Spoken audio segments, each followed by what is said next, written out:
So what do you guys do on a cold, frosty morning in March in Birmingham? That's great. No, just water.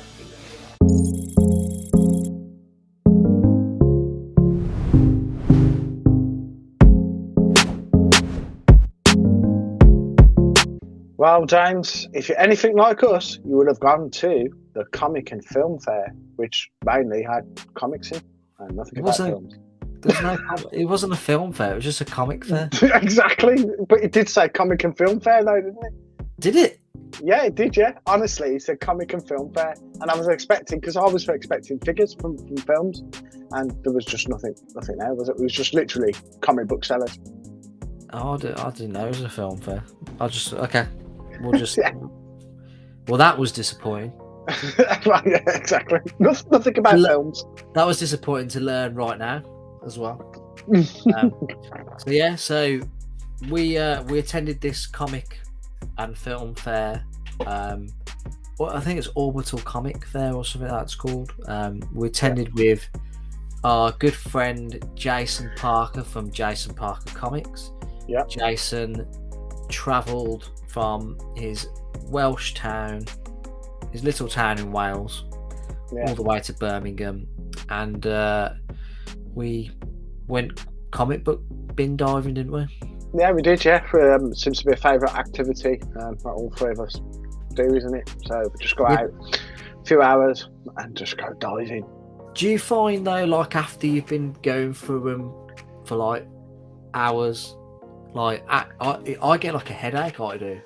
Because just I think I go blind. I forget where I've seen things, at which stores I've seen things, and which boxes. Yeah. Because I'll come across something and it won't necessarily trigger in my mind until half an hour later. Oh, where did I see that book? Yeah. I need to go back and get that, because obviously everybody goes with a budget. So the first thing you do is you've got your hit list. You know exactly what you're looking for. You know that, especially at things like this at a comic fair, the popular comics are going to be pricey. So what you're after is those little minor keys, and maybe some low grade stuff if you come across it, and maybe just iconic covers. So you all have to think about like your budget. I mean, literally, you could go to one store and blow your budget in a store, couldn't you? Technically. Yeah. Well, to be fair, it was a bit. There was like a few alarm bells when we were queuing up to go in. So this, I think we should just be brutally honest and just say there's no need to sugarcoat this, guys. So we got there. It opened up at 11 o'clock. We got there at 10:30. Yeah, 10:30. We had to queue for half an hour, and we could see what was going on inside the venue already. And the other dealers were just going through. Other dealers trading and swapping the keys. And also, I spotted the guy who works at in Birmingham. There was a comic shop called Worlds Apart. He was in there for that half an hour prior, going through cherry picking all the stuff for his store. So all the good stuff basically was getting snapped up if it was any good, decent prices. If the price was good, and the other alarm bells were the people in the queues who regularly attend these fairs also said that like they bumped the prices up anyway. Yeah. So expectations weren't really high at that point.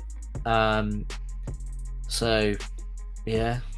Yeah. When we got in there, it was all right. Yeah, it was a decent size. It was 2 rooms. I'd probably say overall there's probably around about 30 to 50,000 comics, would you say, in there? Oh man, that's a. I don't think I could actually make an educated guess of how many. I think that the first stall as we walked in, they had at least 30 to 40 boxes of comics. Then we had the next lot. He had about 10. Then there was Simon David Walker, because he was there from the Facebook group, and he had more sort of a modern sort of Yeah. thing, and he probably had around about 20 to 25 boxes. And then that one that I was with you where we went through, and I actually spent the majority of my money at, that probably had about 40 to 50 boxes with tons underneath. How many Wolverine number 2s did he have? Do you remember we counted it? Yeah, he had like 20 of them. And they weren't even on the top. They were underneath, so you had to rummage through to get to them. Yeah. But all in all, there was probably about 1, 2, 3, 4... Probably about 10 5. sellers, yeah? 10 to 12, I reckon, yeah. 10 to 12. 10 to 12 sellers. There was a lot of comics to go through, and there was a wide range of books to go through as well. Yeah. And some people, I mean, there was a giant size X-Men 4.5 there. I think they're for like $2,500. Yeah, I think it was 2,400, wasn't it? That was probably one of the biggest books there, I reckon, maybe.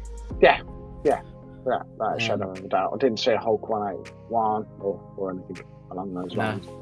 But there was a Hulk 181 actually. Oh, was there? Oh, okay. Yeah, it was I'm sure. No, actually, I don't know. I can't remember. Putting his hands up there. I can't remember. I think there was a green label one, but I'm not 100% certain. But I'm gonna be okay. I'm just gonna come out of it. I was a bit disappointed. I don't know if it's just me, and I'm very picky. I really couldn't find anything that I wanted. That's because you mainly have most things that you want. Yeah, probably, yeah. And also, I had spent that money the day before buying the Teenage Mutant Ninja Turtles Adventures and Predator 1.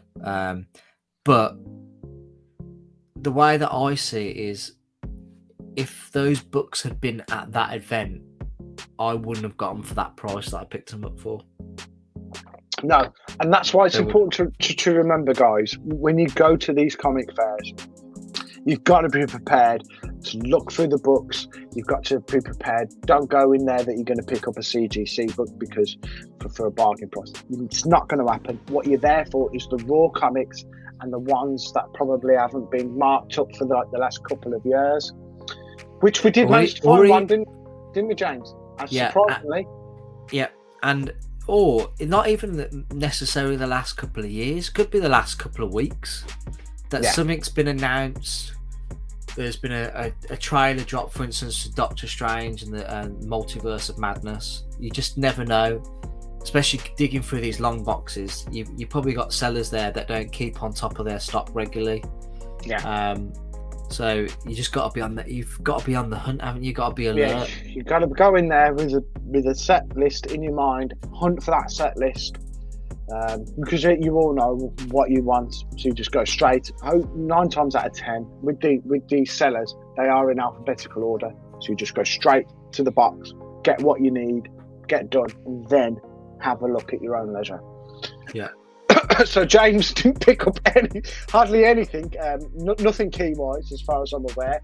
I picked up, I spent £16 and I picked up a Secret Wars issue number 9.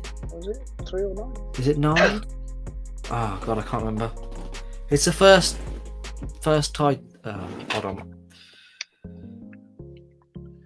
He was that unimpressed, guys. You can't even bother to get out. No, it was actually £7.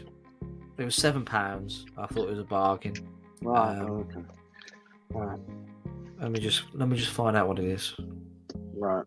Well, while you're looking, then, if you want to make me. Oh, it is number 3. Yeah, you're right. Yeah, so I was going to say. I picked up a Marvel Secret Wars issue number 3, which is the first Volcana. Right. And the first appearance of the second Titania. Nice. So £7. That was the only thing that I can actually say that I was happy with buying. Okay. Right then. So do you want to make me big and I will do my list? Yeah. I went with a budget. I went over my budget. And that's mainly because of the last book that I'm going to show. But did you go over your budget because I was finding you things to buy? No, I would have stayed inside the budget. It's just that last thing that I decided to get that I had to whack on my car. So, right. So apparently, James helped me find a few comics that apparently I really needed that I didn't even know that I needed. But because James had pointed it out, I was just like, you know what? I'll just add it to the pot. Right. So first one is there were great prices. That's why. Great prices. Right. So we have a Daredevil 164, and James will tell you why this is a key because I have no idea. Well, first of all, it's Frank Miller art, and I think there is some sort of minor key, but it's more of a cover buy. But I'm sure it's like something to do with Ben Ulrich or something. Right. Might be like the death of Ben Ulrich or something. Hold on, let me double check. I have no idea, but for the £3.50, I'm not really bothered. There we go. £3.50, absolute bargain. Right. So I had a couple of books that I was on the hunt for on my Doctor Strange run, and I can gladly say I picked up the next two that I did need. So I have in a near mint. It is described as near mint, and it does look near mint. It's a Doctor Strange 61, which is the Dracula and the Darkhold storyline with Scarlet's Witch. So, you know, this could be multiverse or another film leading into it if they decided to do it. And then I managed to get another this is another near mint, and this is for number 62. So again, massive books, not necessarily on everybody's radar at the moment, but I can tell you now, if they announce something with Doctor Strange and Dracula, these are going to rock it. Cool. Right. Then, because we all love a little bit of 80s nostalgia, I managed to pick up a big book. Originally, he had this down for £70, but he'd have crossed out the £10 and put 70. So I asked him, "Is this £70?" And he said, "Yes, it's £70." And I said, "Well, I don't want to buy it for £70 because I can get them on eBay for £10." And it was originally marked as £10. I said, "Are you sure it's £70?" And he went, "Yes, that's what they're selling for on eBay." So I showed him the £10 thing, and lo and behold, I got it for £10. So are we ready for this one? Yeah. Cool. Indiana Jones and the Raiders of the Lost Ark, #1. Get in there. Everybody loves a bit of indie. Nice. Yeah. And then James found another book for me. Again, admittedly, got it for a decent price, didn't we? So James managed to find this, and it is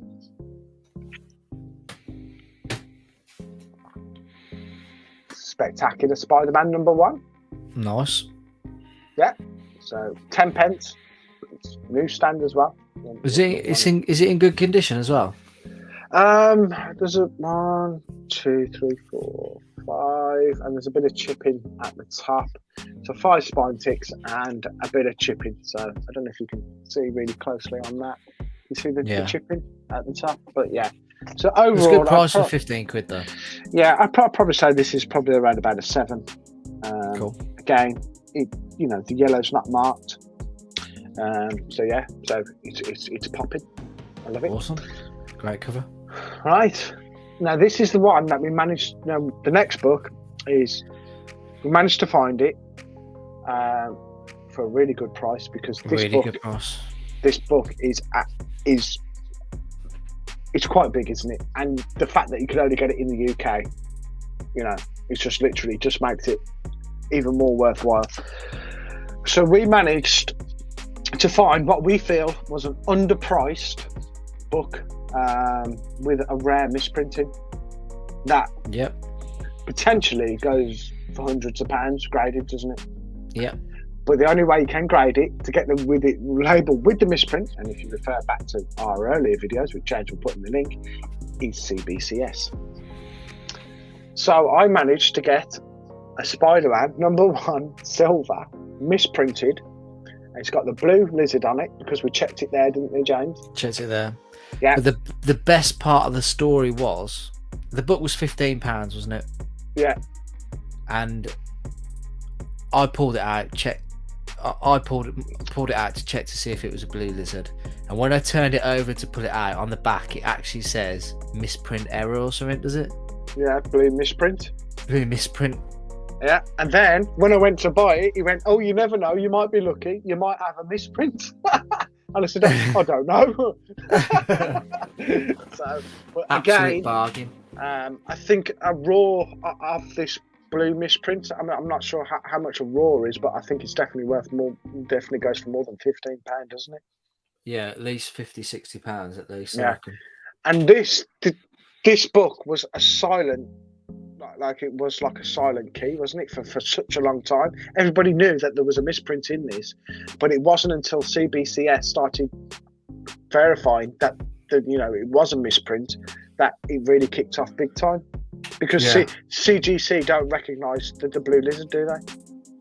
No, they don't. And I have it on good authority that Tim at the Hobgoblin Hideaway sold a 9.6 for around 9.6 misprint for probably around £650. Nice. So yeah, not bad. And then I managed to get a slab, didn't I? And I ummed and ahed about this one for such a long time. But decided to pull the trigger, didn't I, James? Purely because the first appearance is just getting out of hand now, isn't it? Yep.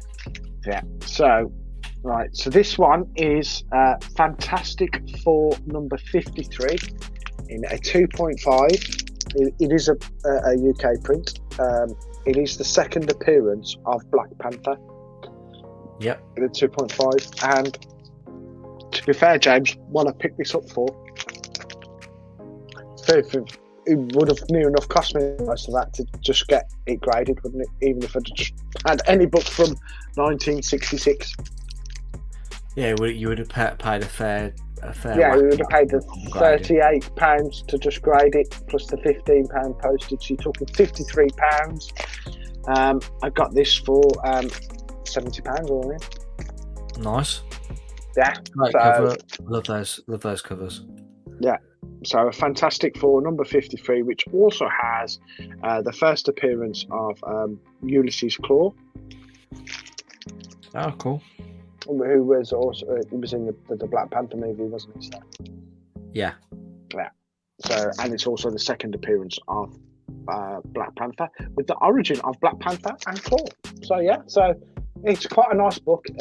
No, it's only low grade, but I felt for the money that I picked it up for, absolute steal. And again, it'll have to do until I get a Fantastic 452. Yeah, well, it's fair to say, Mikey, that you've done very well on your little trip out to the comic fair. I did. I felt I did well. Yeah, sorry. He says as he drops his drink, luckily nowhere near the comics that I've just been putting on the other side. Yeah, otherwise I would have been crying inside. But yeah. Again, I felt like the deals beforehand that were going on at the fair were a bit underhanded, because it just takes away from people if people are getting there 2 hours before they're supposed to be set up and then go through to the stores. It just sort of lost the magic for me. Do you know what I mean? Yeah. I think what's worse is you can just see it happening.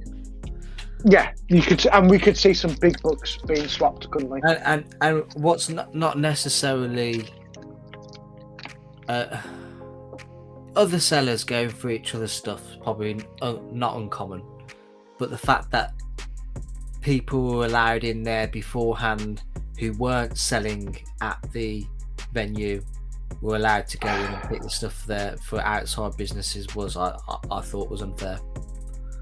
Yeah. So, yeah, I'm not too sure if I'd want to go again, but we'll see how it goes. Yeah, I mean, overall, if you are a comic fan, I felt that if you were just getting into comics, there was enough there for you to start off, collect some runs and stuff like that. But again, just be aware, if it is a popular series, they're going to charge a lot more. You can find some hidden gems. We proved that with the Spider-Man #1 Blue Lizard. So it's just about being extra vigilant. It does help when you've got somebody, got a couple of wingmen with you who know what you're after, who can see a bargain, and they're more than willing to pull it out and show it and hold it to you get there. It basically, just if you can, to work with your wingmen on the same store. You guys have heard this here first. When you're out comic collecting, stay vigilant, stay safe, have your wingmen at your side.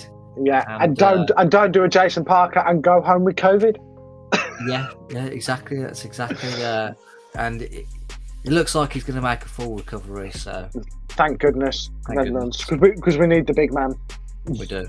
We do. But I think I probably have probably been a bit harsh on the comic fair, but I came away quite depressed because I hadn't really bought anything.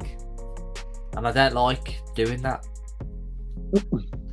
So that's probably why I'm a bit bitter and twisted about it all. But but I've been to plenty of shops, James, where I've gone into these places in the middle of the countryside or whatever, and walked in and not bought anything because either the comic has been way overpriced or the fact that they just won't leave you alone sometimes. They're looking at every single book you're picking up, and I just like to be left with it, a bit like what we did when we went to what's his name now? Cannonball Records. Yeah, Cannonball Records. Just left to our own devices and just literally sort out our own little piles and carry our pile of comics around with us. So and then But the thing is at these places, the people are coming and going all the time. People have stuff on the hit list. They're going to have the same stuff as you. Yeah. You have to think in your head how much you're willing to pay per comic and what you really want from this. So I suggest maybe looking at eBay for the comics that you want. Get a rough price in your head. If it's going to be around about the same, and if it is a near mint and you're going to buy a near mint off eBay and they've got a near mint there and it's the same price, get it from the comic fair. Can't be ruined in the post. You've only got yourself to blame if it goes, and if not, it's still on eBay. Do you know what I mean? So again, stay safe, stay vigilant, and go find those keys and mine the keys. And, exactly. Yeah. If you like what we've been discussing here and what we've been showing off, please subscribe to the channel, like the video, leave a little comment on what you thought, and we'll see you guys next time. Ciao for now. Bye.